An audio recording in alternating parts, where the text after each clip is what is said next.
খেলাফত প্রতিষ্ঠিত হওয়ার তিনটা উপায়। এক নম্বর হচ্ছে ঈমান এবং আমলে সালেহ, দুই নম্বর কি আখলাকে হাসানা, আর তিন নম্বর জিহাদ।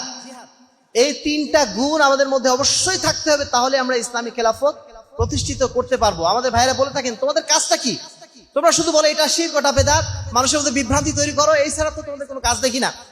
আমাদের কাজটা আসলে কি? আমাদের কাজ হচ্ছে ইসলামী খেলাফতের সেই পদ্ধতি অবলম্বন করা যেটা আম্বিয়ায়ে কেরাম করেছিলেন। সেই পথ কি? ঈমান এবং আমলে সালেহের পথ। সেই পথ কি? আখলাকে হাসানার পথ। সেই পথ কি? জিহাদের পথ।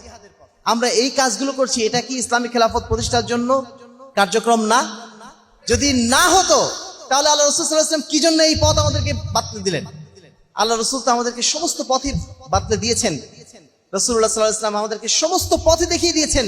আল্লাহ রাসূল যদি এই গণতন্ত্রের পথ, এই প্রচলিত নির্বাচনের পথে যদি সঠিক হতো, আল্লাহ রাসূল নিশ্চয়ই আমাদেরকে এই পন্থা অবলম্বনের প্রতি নির্দেশনা দিতেন।